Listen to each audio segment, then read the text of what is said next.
Good morning, listeners. You're welcome to this week's Ag Report. I'm Jim Finn.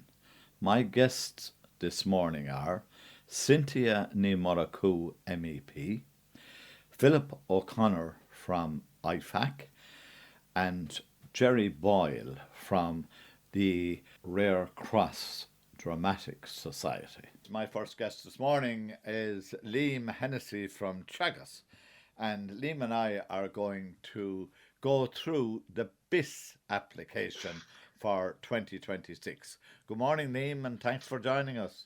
Good morning, Jim. How are things? They're very good, thanks be to God. The weather has taken up and we've had a few dry days, and we might be able to get, I suppose, the last of the sowing in for people who have to do a bit of sowing. Absolutely, So it's great. It's great to see it. It's great to see it it, after a challenging spring. very challenging, wasn't it? It was. It was. Yeah, and particularly for any tillage farmers. I know, the dairy farmer is suffering and so is everybody else, but you like to get your tillage crops in good conditions, and conditions haven't been good so far No, this and year. look, it's just after taking up now, and even Yeah, you'd see coming up and down the roads, you'd see there's an awful lot of activity going on in fields, an awful lot of ploughing and so on been yeah. done. And I suppose, look, they're under pressure now to get it done before the weekend. Hopefully, the weekend doesn't scupper us too badly, anyways, with the forecast. Well, hopefully not. We'll have to wait and see, won't we? That's it. Anyway, That's it. what about BIS 2026? So yeah, Jim. So look, the first bit of good news that I have is that the Teagasc office in Clonmel is fully open again following renovations. So we're open for business at the moment, and we're open to for clients to come in and complete their BIS application in the office with their advisor. What's the new office looking like? Oh, it's brilliant. They've done a great job. We have a new reception area out the front, and it's fully painted, and it's nice and warm inside and everything. So they've a great job done. So we moved in there a couple of weeks ago after the renovations. So Oh, we're up and running for business now. okay. So coming then to fill in the form. Some farmers won't come near you, but the majority of your clients will definitely be coming to you. So Yeah. I suppose it's very similar to what it has been for the past number of years.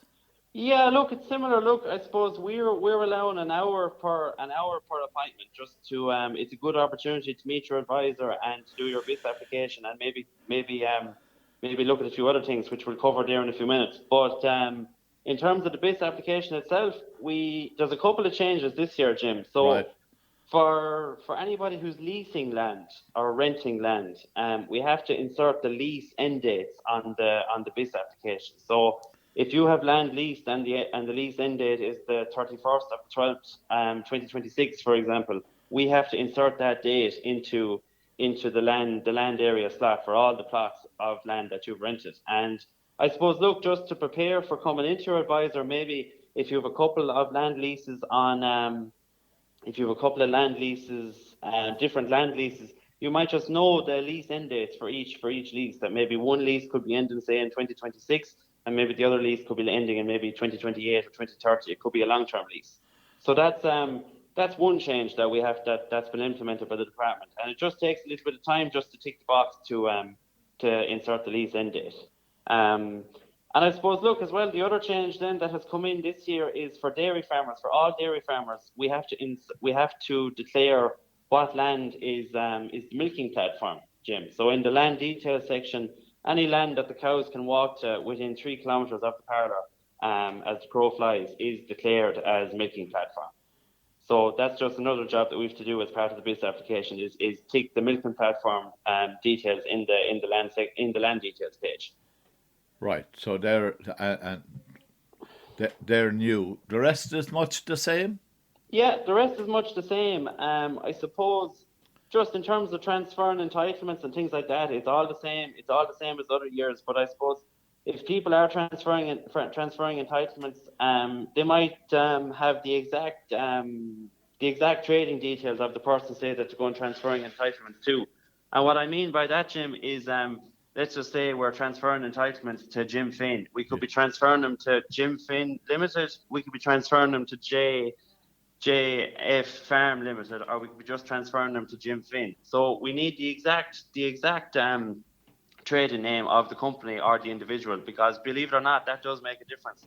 if you're trading as Jim Finn Limited and I type in just Jim Finn with the herd number, it's going to flash up a red box for me, and then we're in trouble. It gets delayed then while the person finds out what's the trading name of the entity. So just if you are transferring entitlements, you might have an idea of the correct entity that you're transferring to, and it'll streamline then the application, and we'll be able to get the application done and dusted there and then, and we won't have to come back, say, in a week or two when maybe people are under pressure and get it done. So that's just one thing to bear in mind.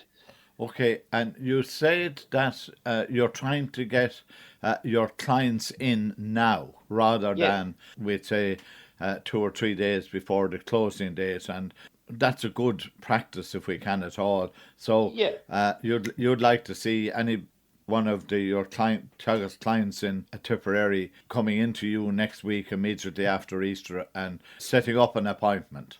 Absolutely, yeah. Because look, the closing date for the BIS applications it's the 15th of May, but between Easter and various other I have 3 discussion groups, 3 or 4 discussion groups that I have to manage, and you have all the other day-to-day work as well that comes along. So we're just trying to get people in as quick as we can, and that we're not leaving applications to the last minute, because when people are under pressure trying to get stuff done, it can cause an awful lot of unnecessary stress and pressure for both the advisor and the farmer. Like if the farmer is ringing in or the client is ringing in looking for an appointment and we're booked out last minute, it can cause a little bit of stress for everybody. So we're just trying to get up and running as quick as we can.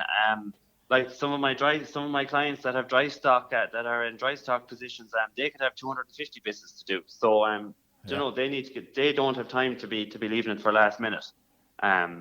So that's why we're anxious just to get people in as quick as we can. Okay. And look, I'd encourage everybody who's listening this morning that look, we're taking bookings in all across the 3 Teagasc offices within the region in Clonmel, Lena and Thurles. So if you just ring one of the clerical staff, they'll happily book you in and try and accommodate you as best they can. So. Okay. Any other matters other than the BIS that you'd like to highlight? Any events coming up? Yeah, absolutely, Jim. So I suppose, look, it's an hour-long appointment. We book in people for hour-long slots. So it's a good time of the year to meet your advisor, maybe to cover a few bits, meet your advisor in the office and cover a few bits. So in terms of when I meet my dairy clients, I'm a dairy advisor in Clonmel. So when I meet my dairy clients, we generally do the BIS application first of all. We do the nitrates banding on ICBF, and then we might take a look at their derogation plan or their fertilizer plan, and just we generally just make a plan then in terms of stocking rate. So if people are in derogation, the stocking rate limit is 220 kilos of organic nitrogen per hectare, and if you're not in derogation, the stocking rate limit is 170 kilos of nitrogen per hectare. So generally what we do is just make a plan. We outline average stock numbers for the year, and at least everybody knows where they're sitting in terms of stocking rate. And then we also go through the fertilizer allowances, Jim. I suppose that's very important. My colleagues have been on with you before speaking about it, but all the fertilizer nowadays is recorded on the fertilizer database.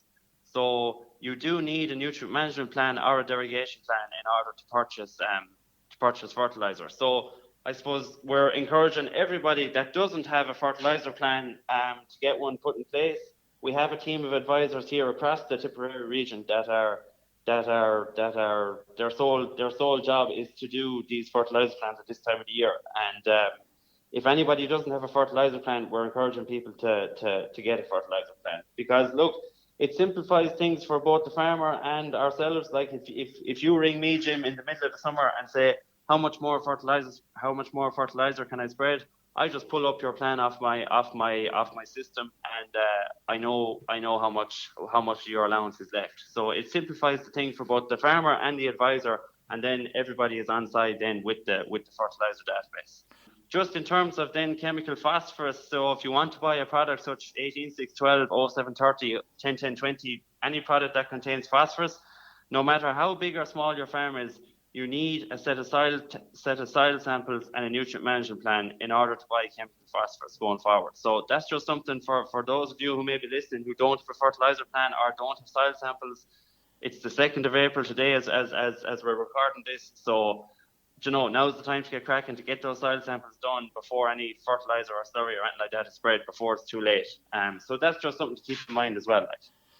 Should farmers be concerned with regard to the availability of fertilizer at the moment, given what's happening in the Middle East and beyond? Look, I suppose, as we've seen in the past couple of weeks, urea and things have doubled in price.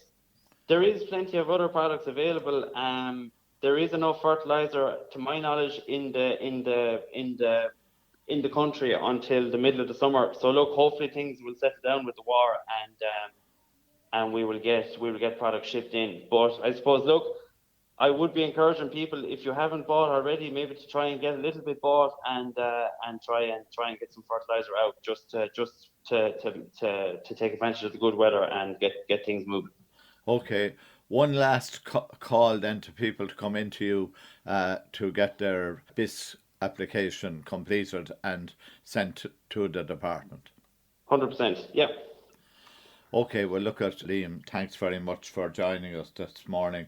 That, listeners, was Liam Hennessy from Teagasc with some very good advice with regard to the BIS application.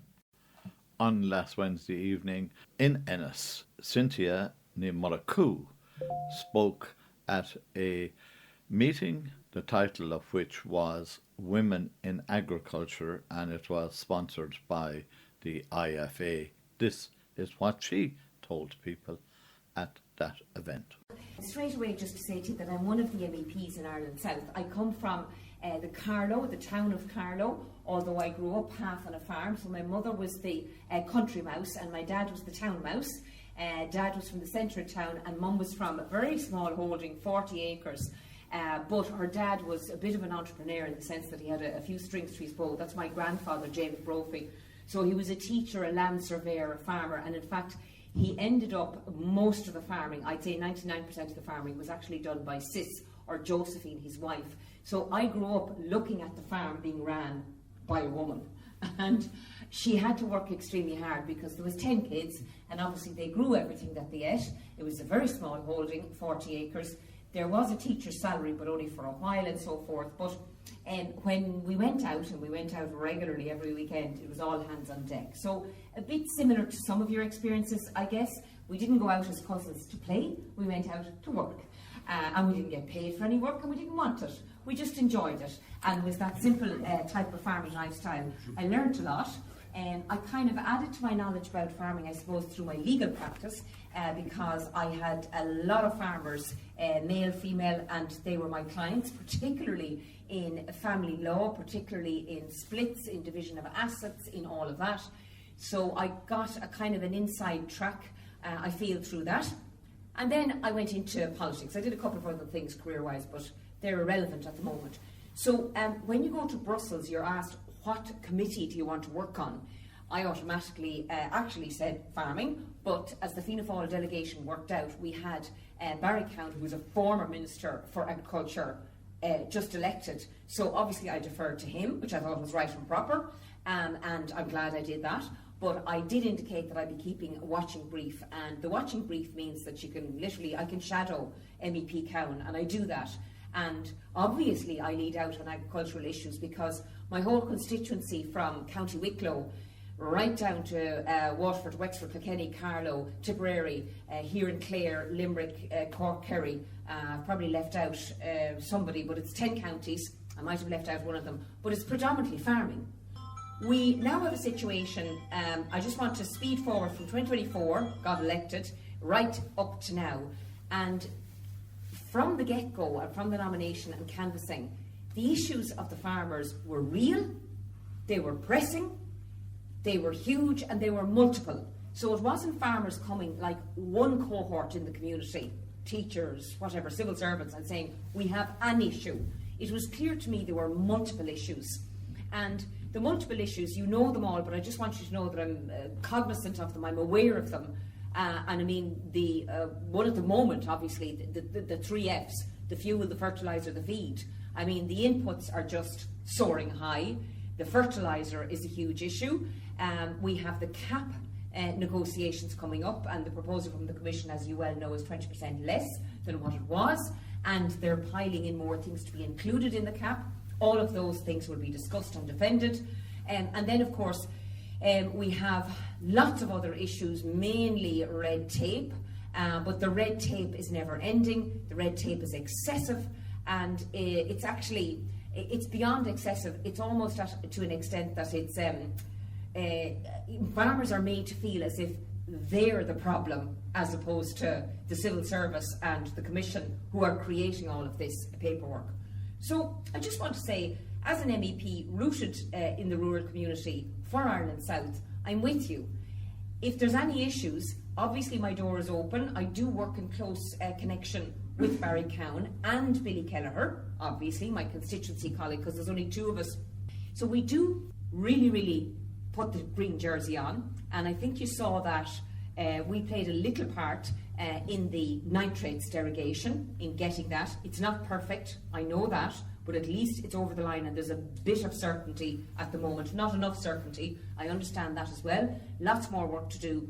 And then obviously I was again Mercosur, always and always will be, and we did very well on the vote, but of course the vote was to send it to the Court of Justice in order to be examined, stress tested by them, to see if it was in proper compliance with the EU statutes and so forth. And in the meantime, Ursula von der Leyen, the President of the Commission, did have the authority to actually implement it temporarily, and that's what's done. So the big issue now arising out of the Mercosur temporary implementation is labelling, as far as I'm concerned. But obviously I'm here to listen. Please tell me if I haven't touched on issues in your own head. But labelling. If we don't have the Mercosur beef, which is going to come in, a lot of prime cuts, a lot of good cuts, we won't be seeing a lot of the lesser cuts. But if we don't have the proper labelling on it, we won't enable us, citizens, the voters, whatever, the people of Ireland, we won't, and the people of Europe, we won't be able to make a definite decision to buy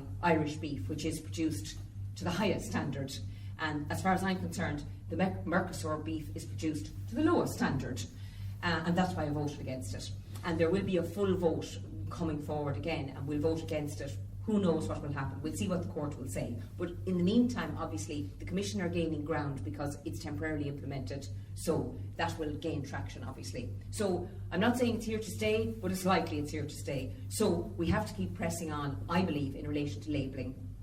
Other than that, I do appreciate fully to the Chair that the theme of the night is women in agri. So I just want to say a couple of things about women in agri. I know I touched on my grandmother, Josephine Brophy, but look, I think women have always been, I'm not going to say the backbone, but they've been the joint backbone. I mean, look, you men in the room know that too.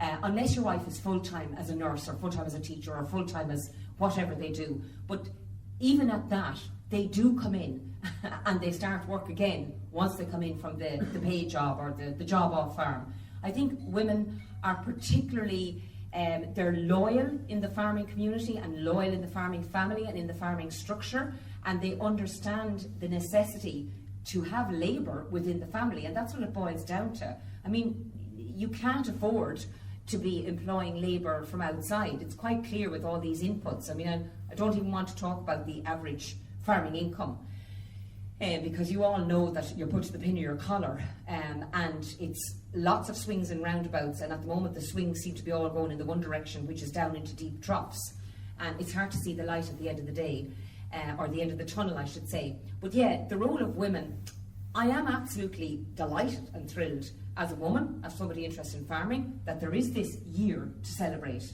because I do think that the case of women should be looked at more. Does it have particular problems? Yes. Are those problems shared with men? Probably most of them, but we just had a little chat before we started the meeting, and I suppose the tradition, and I'm not saying this tradition prevails now or has remained, but the tradition was obviously, certainly in my family, I'm only going by the Brophy family, the farm, the 40 acres was handed down to my uncle, the eldest male, and then it went to his son, the next eldest male, and then it just happened to be sold because that cousin of mine just wasn't farming. So I'm not saying that's right or wrong, but I'm saying it's something that it's worthy of looking at, because we do have a problem with succession. And we do know that whether it's the missing young male farmer and then there is a female farmer, we need to make sure that the land remains with the family farm. I mean, I'm fixated on that.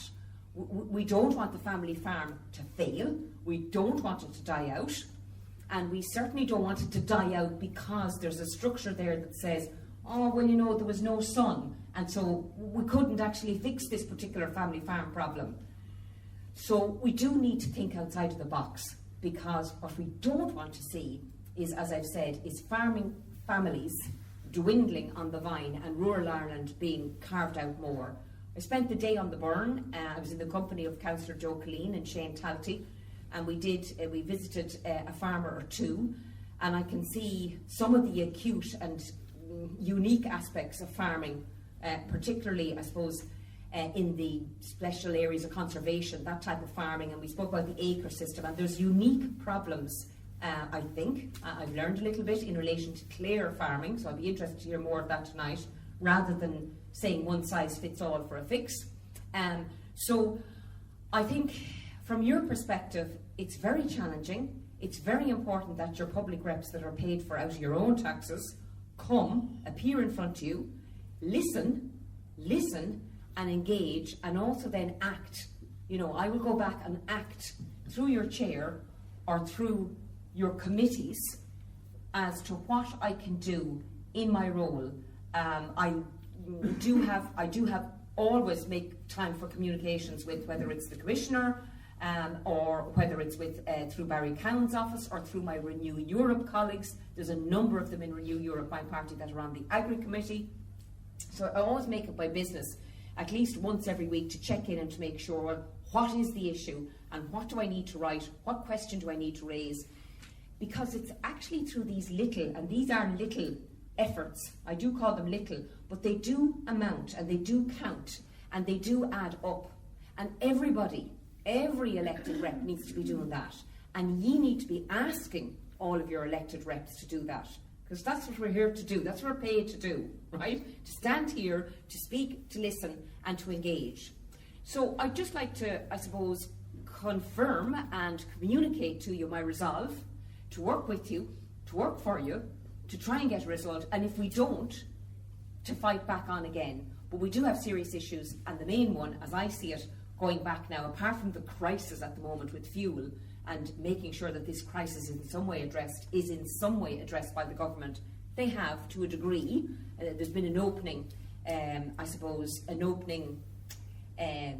piece of work done to assist people, but there's more to be done. But the main issue is the cap, and the main issue is carving away at the cap and making sure that we can't have so many things included in the cap that the cap doesn't resemble what the cap was, and also that the cap payment is actually reduced as much as they're suggesting that it will be reduced. But I think the reduced 20% is just the opening salvo from the Commission. There's going to be lots of debates over the next year and a half of the budget discussions. One last thing, and then I'll pass over, and that is... That, listeners, was Cynthia Ní Murchú speaking in Ennis last Wednesday evening, giving support and encouragement to women who want to make agriculture their chosen profession.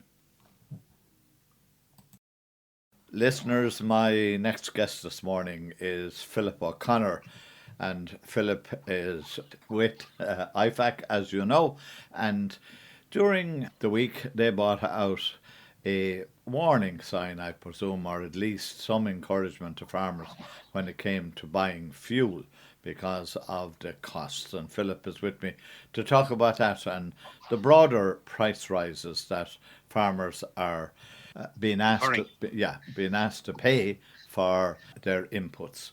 Good morning, Philip, and thanks for joining us. Thank you, Jim. Thanks for having me on. Okay. This thing about fuel and how we should be very careful as to what farmers should do when they need fuel, if they need fuel. Yeah, well, look, in IFAC, we're working with farmers for years, and we always work with our farmers every year at the start of the year. We kind of set out a bit of a budget and a plan. What do you think you're going to nor than any listener here doing like the whole household budget. What are we going to spend this year? And I suppose 6 weeks ago we were all looking at inflation was relatively low. We were expecting small increase, a little bit here, a little bit there, but no great shocks. And then, lo and behold, as we all know, we don't need to go into it here. A lot has happened in the last 6 weeks, and the key driver being, I suppose, from our point of view in Ireland, and therefore affecting farmers, is fuel and the associated costs with fuel. So every person here listening will know, you go to the petrol pumps, it's gone up. So directly it's affecting every farmer as regards driving their car, driving their Jeep, or driving their tractor. But I suppose what you also need to look at is the wider implications of fuel costs on all costs across the farm as well. So I suppose what we were saying is that if you were doing your budgets, you probably need to reevaluate them a little bit, because fuel affects a lot of parts of what the costs of a farmer will be like. So as you said there in your introduction, you have your direct costs of the green diesel going into your tractor, or your petrol and diesel going into your car and your Jeep. But fertilizer.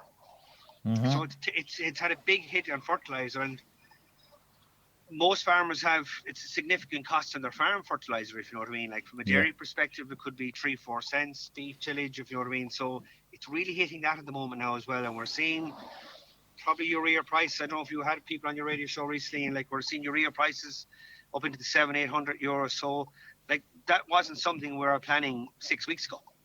Right. It isn't. But, you know, what kind of advice are IFAC and yourself in particular giving to farmers at the moment? Because as you quite rightly said, every single price of an input to a farm is going to go up on foot of oil prices. And, you know, and I know you didn't mention it, but you take the agricultural contractor coming in here, that man is using thousands of gallons of diesel to do it. So the cost of cutting silage in, which we might have factored in January as being a nominal figure, gone up slightly on last year, that will go up considerably. It will. So I suppose there's a couple of things to do. The first thing you need to do is reevaluate your costs. So where is it going to hit you? So we're also saying don't panic buy. Don't go, oh my God, I must buy this fertilizer now and pay for it. So you will be probably an element of using what you need. So I'll go with fertilizer again. So how much fertilizer do you actually need? So doing your fertilizer budget, as in, like there's set allowances now, P&K. So working out what fertilizer you need, sitting down with your ag advisor. I'm not saying you should be cutting P or K or anything like that because it's needed for the ground, but how many tons of fertilizer do you actually need? How much do you have in the yard? How long would that stretch? Can you postpone the purchase for a little bit? Maybe look, lots happen in 6 weeks, a lot can happen in another 6 weeks. So looking at that again with your silage, planning out how much silage you need, how many bales you need. So, and while the costs might go up, at least plan for, you know, what possible costs will be, and we can budget accordingly. There's also an element of pricing around. I'm not saying how much pricing you can do around, but even on fuel, green diesel, like there is varying prices out there. So it is important to look around to make sure you're getting the best value you can. If you think about your ESB, are you in the right plan? Are you in fixed price schemes, if you know what I mean? So you're going to have to do a little bit of work to see how much of these costs you can mitigate to a level. You're not going to mitigate all of them, 100% not. But you do need to make sure that you are getting the best value for what is out there at the moment. And what about the possibility or the probability of, you know, it becoming difficult for merchants to be able to have fertilizer in stock? I know currently there's probably roughly enough for until June or July in the country at the moment, but it will affect stuff coming into the country as well. That's probably a wider problem than we'll solve here, Jim, for Ireland Inc., for want of a better word. But that's not a good place that we want to find ourselves in as a country, having to effectively nearly maybe ration.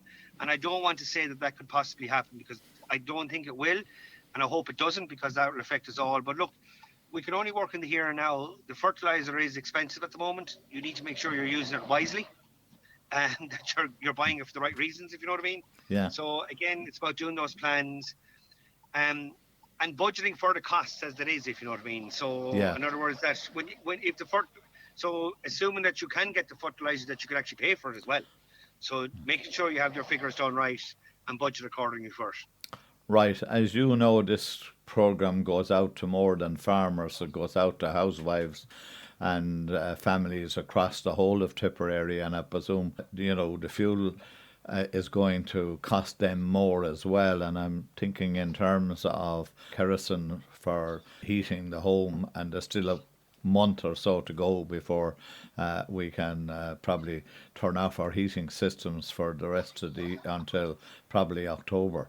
Again, they'd want to be budgeting, the family would want to be budgeting as well as the farmer. We do. We didn't expect to be back in inflation is going to be high this year as a result of fuel, because it's so ingrained in so many costs across the economy in every level, if you know what I mean. Yeah. So I suppose, look, it is frustrating that we found ourselves here because of one man's hubris. But look, this is not the first time it happened a number of years ago. Ukraine, it is. I'm going to go back to the word budgeting. It is looking at the figures and making sure that you're getting the best value, and that you can afford it, and when you need it, that you can go pay for it, if you know what I mean. That it isn't that you do have to reevaluate the figures. hopefully output prices will rise accordingly, if you know what I mean. That milk will probably rise.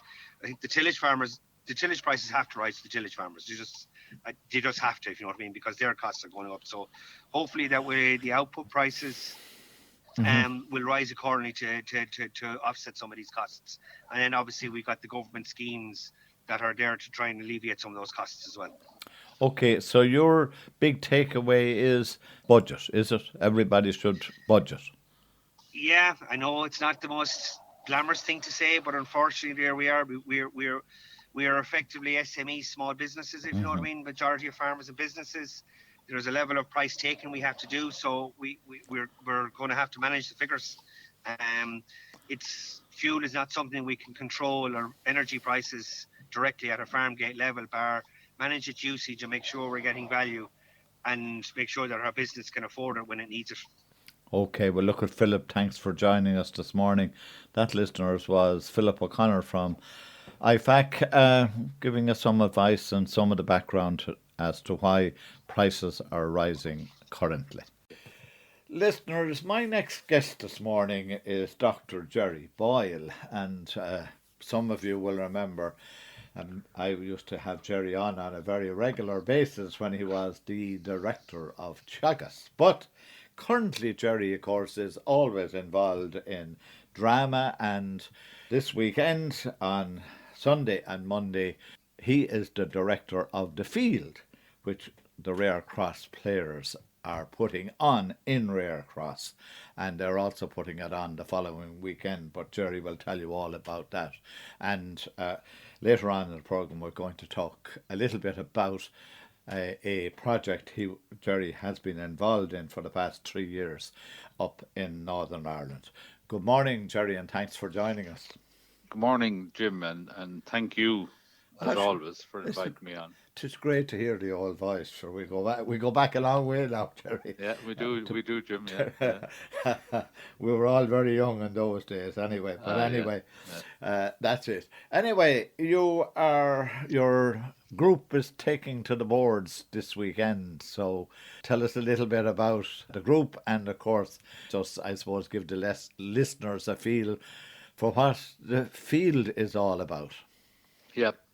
Thanks. Well, I suppose The Field is probably the best known of Keane's plays, simply because it was there was a film based on The Field with Richard Harris as the bull and directed by Jim Sheridan. Although the film is very different to the play, actually, in many respects, and I'm not 100% sure that Keane really liked everything that was in The Field, particularly the last scene, people will remember, where the bull drives all his lovely heifers over the cliff. I'm not sure that, but it basically the Field is a classic tale in many respects. It's the hunger for land that goes to the ultimate extreme, where a man is murdered because of it. Mm-hmm. And it's based on a true story about a boundary dispute between two neighbours, and one poor man gets up murdered, and they never find the murderer Yeah. because people don't want to talk about it and don't talk to the Gardaí and so on. So that's the basic story. And Keane, as you know yourself, you're just after completing your tour on the festival circuit with Sive. Nearly all of his plays, I think, are based on a true event.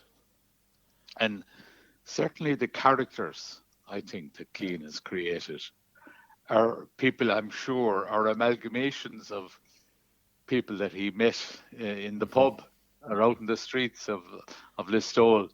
There's no doubt about that. We can all identify with the characters. And the other thing that I think we all like about Keane is, and Sive is a good example as well, and certainly true in the field, he combines the tragedy with the sense of humour, with the comedy at times, and that helps to, I guess, to get the tragic points across, while at the same time keeping the audience entertained. So I always wanted to do the field, Jim, and you probably know why. I do. I have a very good idea. Go on, tell the listeners. My father played the Bull McCabe for a long time, and many's a time, and he was in Sive too, the early days. In fact, what I always find interesting when I look back on when they performed that play with Inch Players, it was shortly after the plays had been published. So there were very new plays at the time. And of course, the professional theatre were not performing Keane's plays and didn't for a long time, for whatever reason. So you had a group doing play that was new, which is rare enough nowadays, certainly in my experience. Certainly, nearly every parish puts on a play, but it's usually a play that has been performed several times, like ourselves, like what we're doing now. Yeah. Anyway, what's your cast like? Well, we have a kind of we're like a kind of repertory company, in that we have a few stalwarts that are involved nearly every year, but then we always have new people coming on, which is fantastic. Good. And we have 2 new actors this year for the first time. So that's something we see ourselves, no more than you do in Holy Cross, we see ourselves as a community group. We want to keep it going for the community. All proceeds go back into the community. It gives people an opportunity to, be involved in a wide range of activities, not only acting, but as you know yourself, there's backstage, there's front of house, there's lighting and sound, everything. And that's the great value of, I think, of drama for a community. So we have a diverse group of people. I mean, from all sorts of backgrounds. I mean, we get the excuse now when people don't turn up for rehearsal or they're late, or there was a cow calf and I had trouble with a yo, or these things. And you take that in your stride. So we have farmers playing, we have professional people, we have a very diverse group.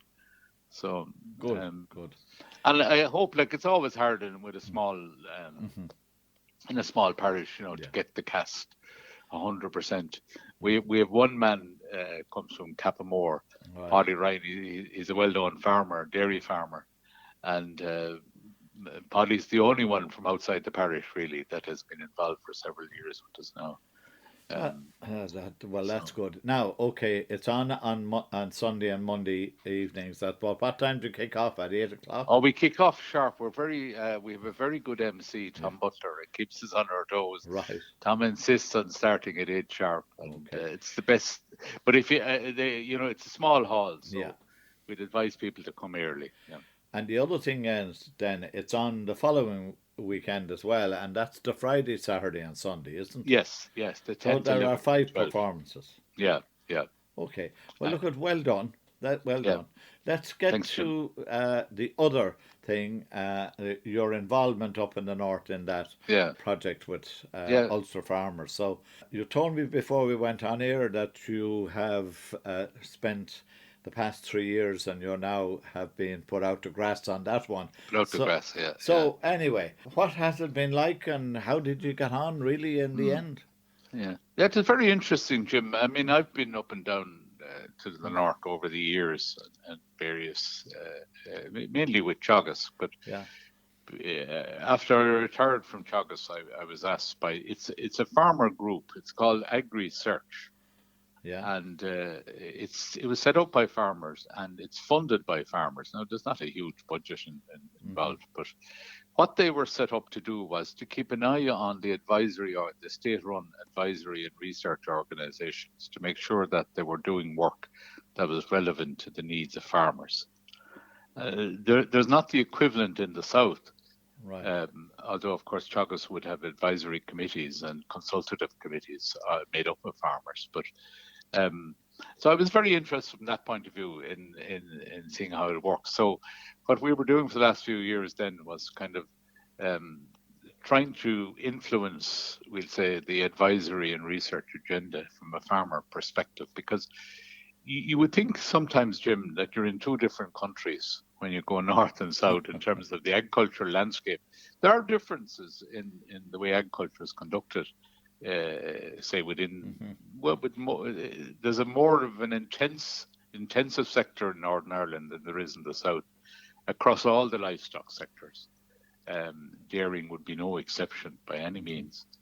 But I guess what was really different to me was the public policy in the north of Ireland is very different to in the south. There's very little emphasis at all on driving the incomes and productivity of farmers. The agenda is entirely around what are called public good issues. Obviously, the environment features very prominently. So it's actually quite difficult when you look at the policy landscape in the north of Ireland to see any reference at all to the to the income levels of farmers or to the need to drive productivity and so on. And that was I won't say it was a shock to me, but it was a big surprise. And for the 3 years that I was there now, that was the issue that came up time and time again. And then last year, it sort of was crystallized when the government published a series of environmental measures that and all hell broke loose because first of all, unlike down here, we kind of the department and the minister and so on, they tilled the ground for a long time before they kind of push out a policy measure, and they don't do it with a big bang. They tend to work in the background and work with organizations like Teagasc and others and so on. So when any major policy statement comes out, whatever people might think about it, is rarely a surprise. Right. Whereas last year now, it totally when their policy hit the ground, there was a major kickback.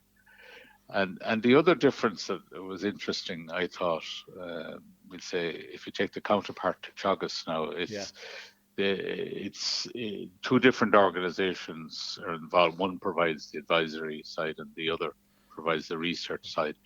But the research activity in Northern Ireland wouldn't be as independent at all as Teagasc. Right. It's completely under the control of government, completely under the department up there, and that gets under farmers.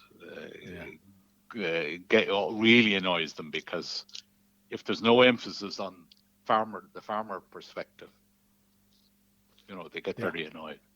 And so we're dealing with that now for the last 6 months, and that was an interesting aspect.